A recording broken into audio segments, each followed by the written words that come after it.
త్యాగాల పునాదుల మీద తెలంగాణ రాష్ట్రం ఏర్పడిందన్నారు BRS working president KTR. Party 25వ ఆవిర్భావం సందర్భంగా హైదరాబాద్లోని తెలంగాణ భవన్లో జెండాను ఎగరవేశారు కేటీఆర్. తర్వాత జయశంకర్ సార్ విగ్రహానికి నివాళులర్పించారు. కార్యక్రమంలో పార్టీ ఎమ్మెల్యేలు, ముఖ్య నేతలు పాల్గొన్నారు.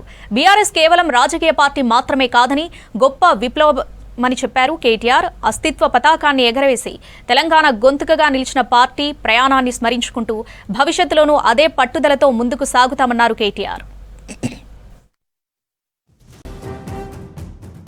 దగాకు గురై, అన్యాయానికి గురై నెత్తురు మండిన ఒక జాతి ఎత్తిన జెండా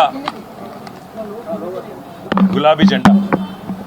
సరిగ్గా 25 సంవత్సరాల కిందట త్యాగాల పునాదుల మీద ఆనాడు తనకు అప్పుడున్న పార్టీ ద్వారా సంక్రమించిన డిప్యూటీ స్పీకర్ పదవికి, శాసన సభ్యత్వానికి, అట్లాగే పార్టీలోని రాష్ట్ర బాధ్యతలకు అన్నిటికీ కూడా గుడ్ బై చెప్పి తెలంగాణ రాష్ట్రం ఏర్పడితేనే ఒక స్వీయ రాజకీయ శక్తిగా తెలంగాణ ప్రజలు ఎదిగితేనే ఈ ప్రాంత సమస్యలకి చరమగీతం పాడొచ్చు, శాశ్వతంగా ఈ ప్రాంతం గతంలో ఏదైతే సిరి సంపదలతో తులతూగిందో అట్లా మళ్ళీ ఉద్భవించవచ్చు అనే ఆలోచనతో పెద్దలు కేసీఆర్ గారు ఆనాడు 25 వసంతాల కిందట పార్టీని ఏర్పాటు చేసి కొండా లక్ష్మణ్ బాపూజీ గారు ఇచ్చిన ఆశ్రయం జలదృశ్యంలో జెండా ఎత్తిన విషయం మీకు తెలుసు. మరి 25 సంవత్సరాల్లో ఒక అరుదైన చరిత్ర కలిగిన పార్టీ బీఆర్ఎస్ పార్టీ.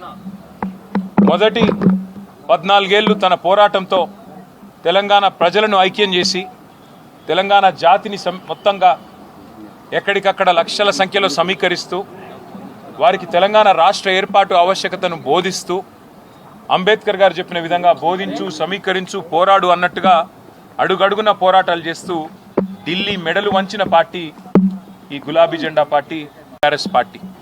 10 ఏళ్ల పాటు ప్రజలు అధికారం ఇస్తే మరి ఒక బాధ్యతగా భావించి రాష్ట్రం సాధించిన పార్టీకే ప్రజలు బాధ్యతనివ్వడాన్ని ఒక గౌరవంగా భావించి రాష్ట్రాన్ని అగ్రభాగాన 10 ఏళ్ల తన పరిపాలనలో నిలబెట్టిన నాయకుడు, మహానాయకుడు కేసీఆర్ గారు.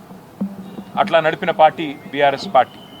అదేవిధంగా గత 2.5 సంవత్సరాలుగా ఈ దుర్మార్గ అరాచక పాలనకు వ్యతిరేకంగా తెలంగాణలోని కోట్లాది మంది అణగారిన వర్గాల తరపున, అణగారిన ప్రజల తరపున ఇవాళ వారి గొంతుకై నిలుస్తున్నది బీఆర్ఎస్ పార్టీ. ఆనాడు 14 ఏళ్ళు ఉద్యమ పార్టీగా, 10 ఏళ్ళు అధికార పార్టీగా, గత 2.5 ఏళ్ళు ప్రతిపక్ష పార్టీగా అన్ని పాత్రలు, ప్రజలిచ్చిన ప్రతి పాత్రను సమర్థవంతంగా పోషిస్తూ ఇవాళ భారతదేశ చరిత్రలోనే అతి కొద్ది పార్టీలు, 25 వసంతాలు పూర్తి చేసుకున్న పార్టీలు వేళ్ల మీద లెక్కబెట్టదగ్గ సంఖ్యలో ఉంటాయి. ఆ కోవన చేరింది బీఆర్ఎస్ పార్టీ కేసీఆర్ గారి నాయకత్వంలో.